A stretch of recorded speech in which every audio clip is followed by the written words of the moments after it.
This picture perfectly encapsulates why culture is always ratcheted to the left and never seems to go back to the right.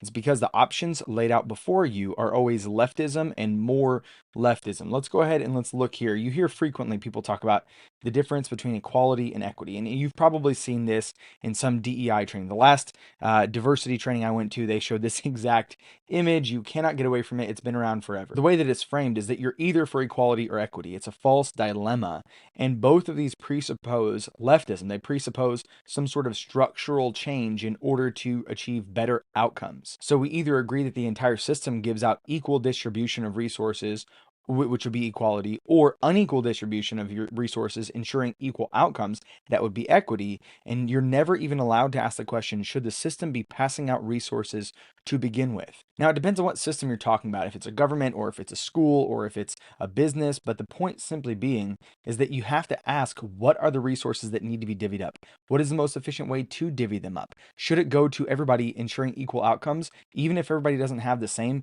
equal inputs? What if people don't really want to see the gain? At the end of the day, it's just a bunch of leftist assumptions that are baked in. It's a loaded question. They ask you, when did you stop beating your wife? Assuming number one, that you're married, assuming number two, that you beat her. In the same way, we're asking, how do we get equal outcomes? Why are we assuming that we should aim at equal outcomes unless we're essentially just communists? In fact, that is the entire point of equity. Equity is born out of leftist, specifically Marxian and communistic visions for the distribution of resources. Let me prove it to you. Here's Kamala Harris and Joe Biden's 2020 election ad, where she defines what she means by equity. So there's a big difference between equality and equity. Equality suggests, oh, everyone should get the same amount. The problem with that, not everybody's starting out from the same place. So if we're all getting the same amount, but you started out back there and I started out over here, we could get the same amount, but you're still going to be that far back behind me.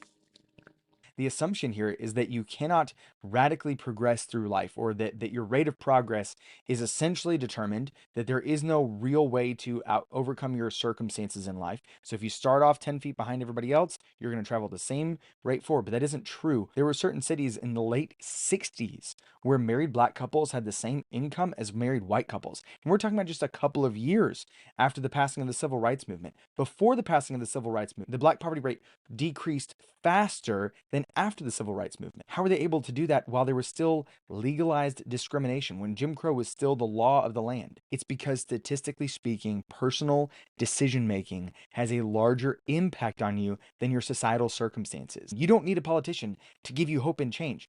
Reality gives you hope, and you can make a change. Let's go back and prove that she's actually a communist. It's about giving people the resources and the support they need so that everyone can be on equal footing and then compete on equal footing.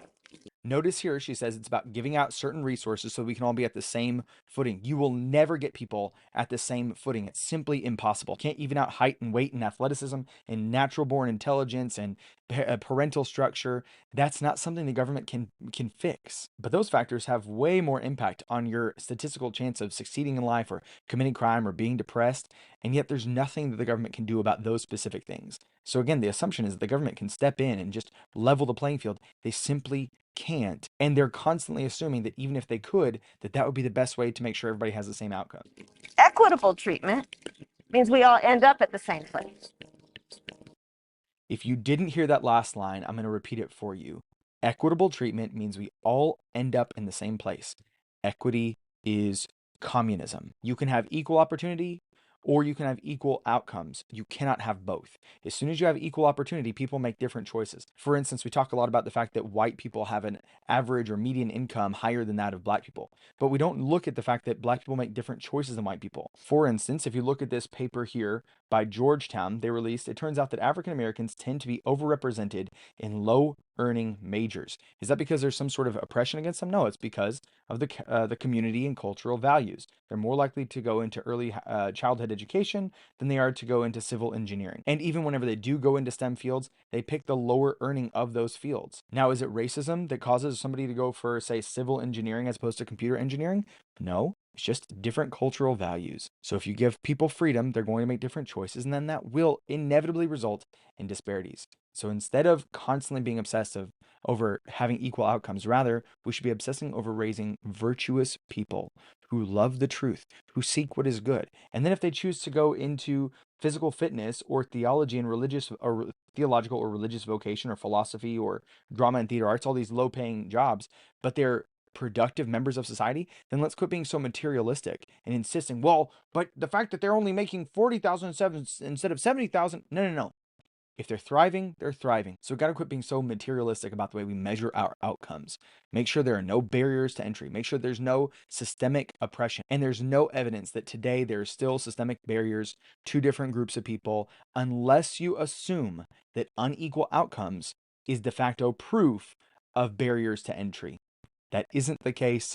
That's just a Marxist assumption. You have to let it go. The next time your diversity coordinator at your institution pushes this nonsense, you have to push back. People have to hear the actual truth. If we're going to rebuild after the Great Awakening, it's only going to happen when courageous people who know the truth stand up and say, no, that is false.